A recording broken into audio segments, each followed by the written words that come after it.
you know.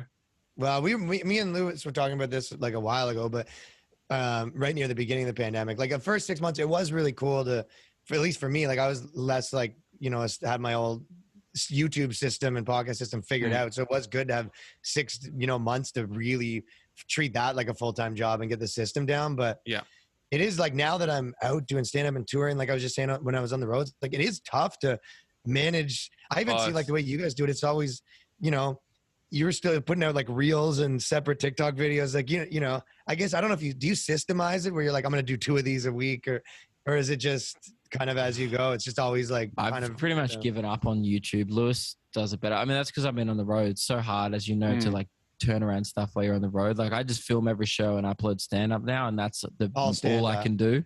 Pretty much now it's all stand up. When I get back, I'll probably start doing some YouTube stuff as well. Yeah. But between trying to keep up with podcasts and stand up, that's it. I'm up till 2 a.m. every night trying to do that shit.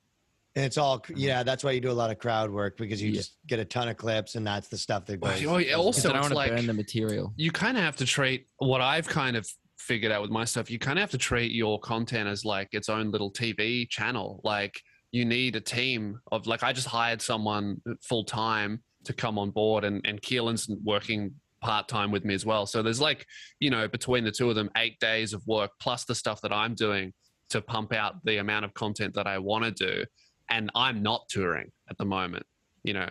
So it's just like a lot of editing. And so, that's hectic. I have a guy that does, some work for me that lives somewhere else and it's just remote. But I think that is the move. You eventually need to just have. Well, you look at what also like what Andrew Schultz is doing. Like even he's got a team of editors and he's got people who don't edit. They just help facilitate production. Like they're producers, and then he has people who help write. Like that's, I think, what I would really like to set up is I only want to be writing and performing, and then everything else is handled by the team. Like just, all right, let's film this at this time, and then edit this, and then even the posting I want to eventually outsource so that all I have to do is just be good at comedy, instead of worrying about all this other shit.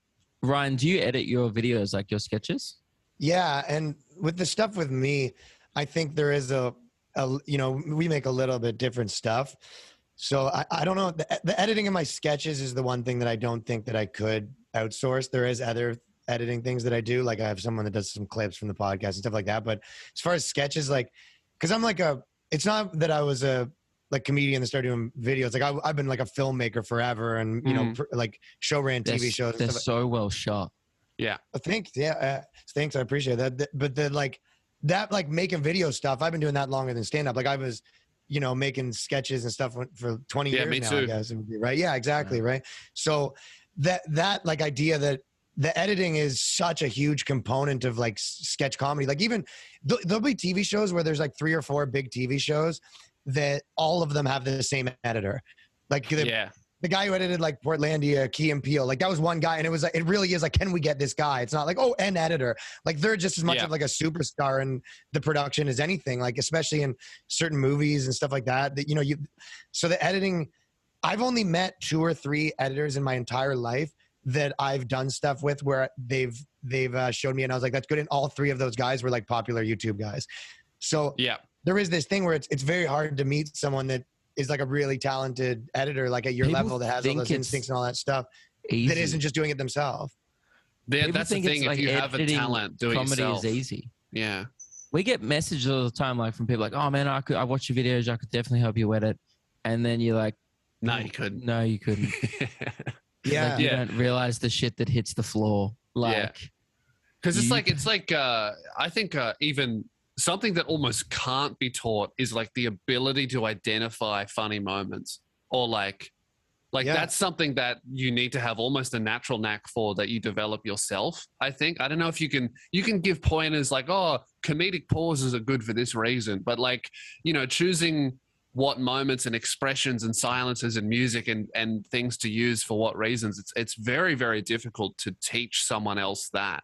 No, like they have to have their own version of it. Yeah. Yeah. So that's why it's anyone that's like really good at that, it's, they're going to be tough to find.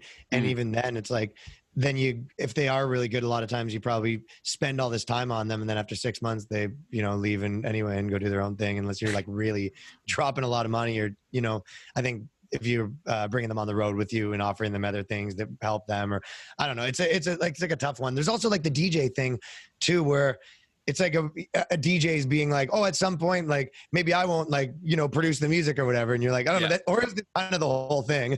Part of me feels like that too. It's like, oh, maybe I'll hire someone to edit. It's like, is that like hiring someone to write your jokes too? Depends on the thing. Like some of the stuff you do, I'm like, I get that you can present that to someone in a way where they can edit your vision and there's not too much to change potentially. Well, I only do it in person. Like, I don't think you can do it remote. Like, that's why I'm moving my team to Hobart, because we've been trying to work remote and it just doesn't fucking work, because that's tough. You just need to be there over their shoulder and they go, oh, I did this. What do you think? And I go, I like that. I don't like this.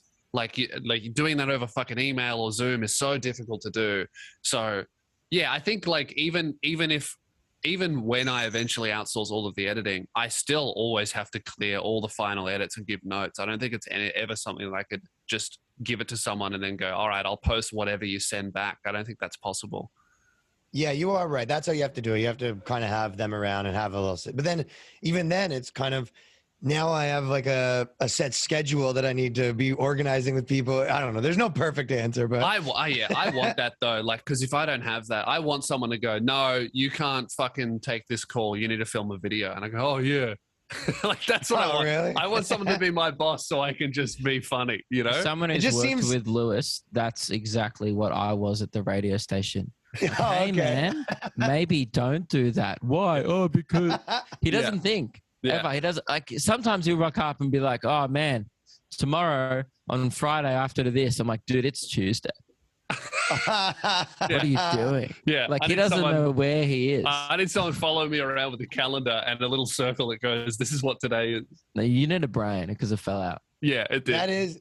That is so funny though, for you to like basically start doing comedy and YouTube, get successful at that so you can turn it back into an office job.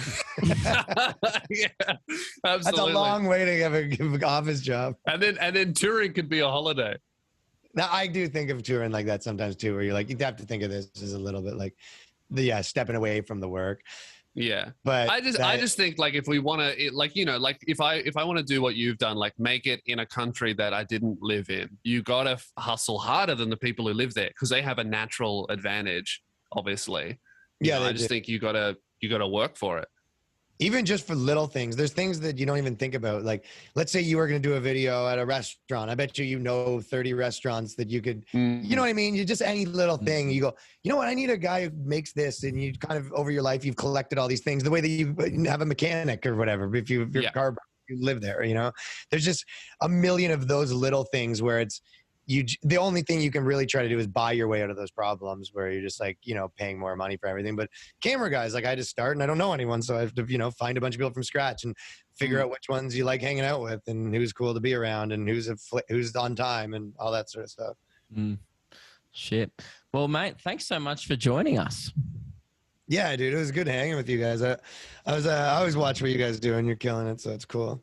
Yeah, thank you, man. Come down here. That'd be sick. I was saying, if you guys came down, whether it's separate or together, but it'd be cool if you came down here and we'll do. If you ever come to New York, I definitely like set up with a bunch of stuff. But yeah, I am gonna come to Australia one day. But when do you guys think the lockdown will stop? 2028, maybe. Yeah, 29 probably is looking good. Who knows? Yeah, I think. Look, I reckon the end of next international will come back last, but maybe the end of next year. I think is when it'll be pretty safe. We're probably pretty keen to go back. We've said since the start of the pandemic, we're both going to go back last year, but we also had a UK tour booked and everything. Last year was supposed to be the international year. But, I think just when the world gets back to normal and when we don't feel unsafe going there. Dude, get those O1s now. Like, just apply for it now because it's going to take about 4 to 6 months anyway. That's true. That's true. Yeah. It's the paperwork's a lot of bullshit. I'm sure you could get a lot of people that you work with to do it for you. It's like, start now, get the process. It's not going to be that expensive. And then, you'll have it. It lasts like 3 years or whatever. So it'll, once all this stuff's wrapping up, you'll be getting approved. That's true. All right. Well, we'll see you in I'll New sign York. your letters for you. Yeah, I'll sign up because you need like letters from people. I'll sign off letters for you. Fuck yeah. Sweet. Awesome. All right. Well, where can people find you, Ryan? What are you working on at the moment? The Boys Cast with Ryan Longs, my podcast, comes out every Friday on all platforms, and youtube.com/Ryan Long Comedy. I do a video every Monday. Awesome. All right. Thank you very much, Ryan. Check him out, and we'll talk to you guys in a couple days. See ya.